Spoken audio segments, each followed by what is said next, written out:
اس آیت کی کنہ حقیقت کے متعلق ابھی کچھ یوں کہیے گا زیادہ کوئی تحقیق نہیں ہوئی. آیت ہے وَخَلَقَ اللَّهُ السَّمَاوَاتِ وَالْأَرْضَ بِالْحَقِّ، وہی جو الفاظ یہاں تھے وہی ہے. خدا نے اس خارجی کائنات کو بالحق پیدا کیا ہے. تو ایز اے ریالٹی ہے، اگر وہی ترجمہ کرنا ہے، یہ حقیقت ہے، یہ بالحق ہے، یہ پیدا کیا. لیکن آگے ہے وَلِتُجْزَىٰ كُلُّ نَفْسٍ بِمَا كَسَبَتْ وَهُمْ لَا يُظْلَمُونَ، اس لیے یہ بالحق پیدا کیا ہے کہ ہر شخص کو اس کے عمل اور کام کا نتیجہ مل جائے اور کسی پہ کوئی ظلم نہ ہو. کائنات، یہ سلسلہ ارض و سما، یہ سب پیدا کیا ہے بالحق تاکہ ہر شخص کو اس کے کام کا صلہ مل جائے، نتیجہ مل جائے، کسی کا کوئی کام نتیجہ خیز ہونے سے رہ نہ جائے. یہ ہے اصل چیز. خارجی کائنات، اس کی گردشیں، اس کی نقل و حرکت، یہ چیزیں جو ہیں، وہ کہتا ہے لے تجزا، یعنی اس کا مقصد یہ ہے، یہ اس کے لیے پیدا کی گئی ہے، یہ اس لیے سرگرم عمل ہے یہ خارجی کائنات، تاکہ ہر شخص کو اس کے عمل کا نتیجہ مل جائے اور کسی پر کوئی زیادتی نہ ہو. ایک دو وہ کام ہیں جو محسوس دنیا کے کام ہیں، طبی فزیکل لاز کے ماتحت ہیں. کسان ہل جوتتا ہے، زمین تیار کرتا ہے، بیج ڈالتا ہے، وہ سارے کام کرتا ہے. اس کی محنت جو پھل لاتی ہے، نتیجہ پیدا کرتی ہے، وہ اسی صورت میں ہے کہ یہ کائنات کے جو مظاہر یا عناصر ہیں وہ اس کا ساتھ دیں. اگر حرارت، پانی، ہوائیں، روشنی یہ نہ ہو، کسان کی محنت کوئی نتیجہ پیدا نہیں کر سکتی. تو اتنی سی چیز جو ہے وہ تو آسانی سے سمجھ میں آ جاتی ہے کہ ہم نے اسے بالحق پیدا کیا تاکہ ہر شخص کو اس کی محنت کا نتیجہ مل جائے اور کسی پر کوئی ظلم و زیادتی نہ ہو.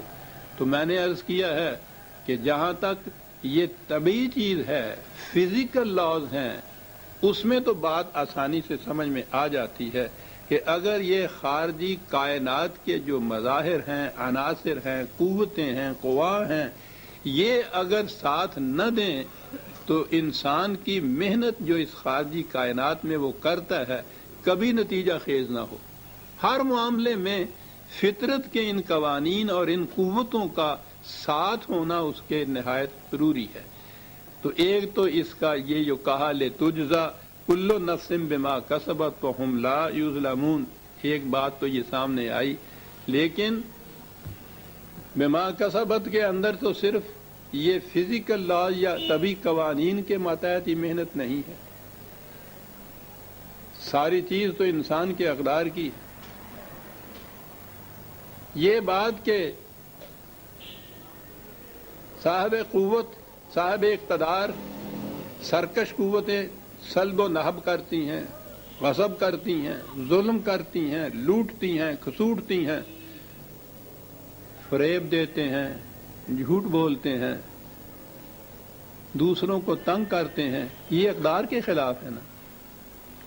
ان چیزوں کا، ان باتوں کا بھی تو نتیجہ ہے نا. اصل چیز تو میں نے عرض کیا تھا کہ وہ تو یہ ہے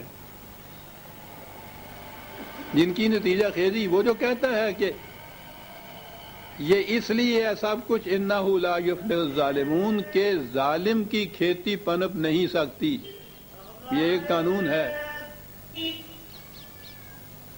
عام طور پہ ہم دیکھتے ہیں کہ ظالم ہی پنپتے ہیں اور مظلوم تو دن بدن مظلوم تر ہوتا چلا جاتا ہے. وہ کہتا ہے کہ یہ ٹھیک ہے، بظاہر ایسے انتظامات کر رکھے ہیں انہوں نے کہ ایسا صورت ہو، لیکن ہمارا انتظام بھی ایسا ہے کہ جس کی روح سے یہ ہو نہیں سکتا. اور انتظام یہ بتایا ہے کہ یہ جو رات دن گردش میں ہے، نو آسماں، اگرچہ یہ شاعری تھی اس کی، لیکن بات اس نے یہ ٹھیک کہی کہ رات دن گردش میں ہے نو آسماں، ہو رہے گا کچھ نہ کچھ گھبرائیں کیا۔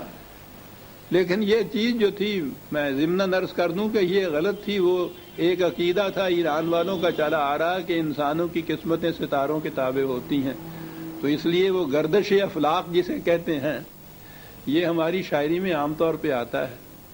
وہ یہ بات نہیں، قرآن کہتا یہ ہے کہ یہ بات کہ ظالم کو اس کے ظلم کا نتیجہ تباہی، بربادی یہ ملے، بظاہر تمہیں نظر نہیں آتا کیونکہ انسانوں کی قوتیں ایسی سامنے نہیں ابھی ہوتی، لیکن یہ بات نہیں ہے کہ وہ اسی طرح سے رہے گا، چھوٹ جائے گا اور اس کو اس کا نتیجہ نہیں ملے گا۔ یہ سارا سلسلہ کائنات میں مصروف گردش اس لیے ہے کہ انہیں ان کے ان اعمال کا نتیجہ ملے۔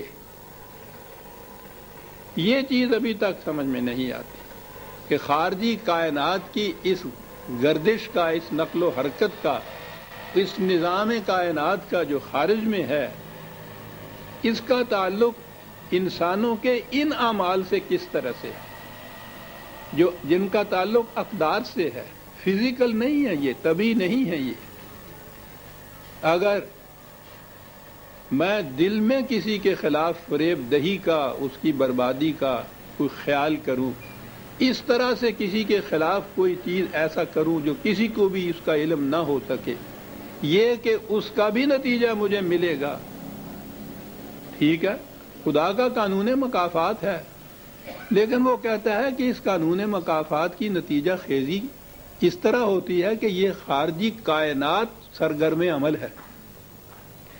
ان دونوں کا تعلق کیا ہے؟ یہ ہے تحقیق طلب چیز، اور یہ آگے چل کر سامنے آئے گی۔ ابھی تک تو ہمارے ہاں تو تحقیق کا سوال ہی نہیں پیدا ہوتا۔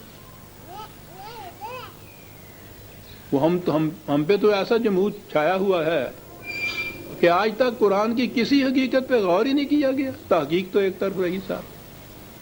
میں نے عرض کیا ہے مغرب کی قوتیں تحقیق کر رہی ہیں، لیکن بدقسمتی ہے انسانیت کی کہ ان کا سارا دائرہ طلب و تحقیق فزیکل لاز یا طبی قوانین تک ہے، اقدار انسانیت تک نہیں۔ یہ تو وہ مانتے ہیں اس چیز کو کہ جس کے پاس ایٹم نہ ہوگا وہ تباہ ہو جائے گا۔ وہ یہ ابھی تک نہیں مانتے کہ جو دوسروں کو ایکسپلائٹ کرے گا، سلب و نہب کرے گا، وہ تباہ ہو جائے گا۔ یہ تحقیق جس دن ہوئی اس دن معلوم ہوگا کہ یہ خدا نے جو کہا ہے کہ یہ سلسلہ کائنات بالحق پیدا کیا گیا ہے تاکہ کسی شخص کا عمل بلا نتیجہ نہ رہے۔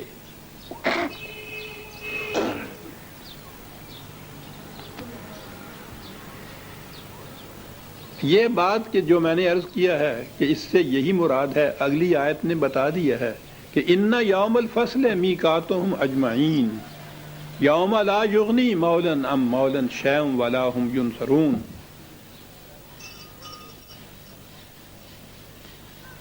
یہ خارجی کائنات کا سلسلہ جو ہم نے کہا ہے سرگرم عمل ہے، تو ان لوگوں کو معلوم ہونا چاہیے کہ یہ نہیں کہ جو جی میں آئے ان کے یہ کرتے رہیں، کوئی پوچھنے والا ہی نہ ہو، کوئی گرفت کرنے والا نہ ہو، مواخذہ کوئی نہ ہو۔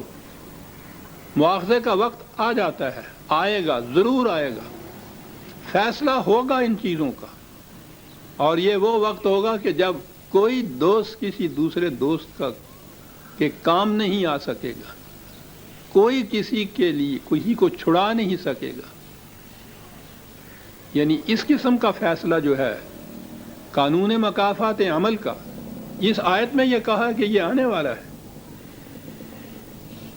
اس سے اس یوم الفصل جو ہے نتیجے کا دن، اس میں تباہی سے، عذاب سے وہی بچ سکے گا الا من رحم اللہ انہ هو العزیز الرحیم۔ عام ترجمہ تو اس کا یہی کرتے ہیں کہ جس پر خدا رحم کرے، یعنی مرسی کے اوپر۔ یہ تصور عیسائیت کا ہے، یہ ترجمہ ہی غلط ہے صاحب۔ عدل اور رحم تو جو متضاد چیزیں بظاہر نظر آتی ہیں، اور یہ سارا قرآن تو عدل پہ مبنی ہے، مکافات عمل کا قانون تو عدل پہ مبنی ہے۔ عیسائیت نے بھی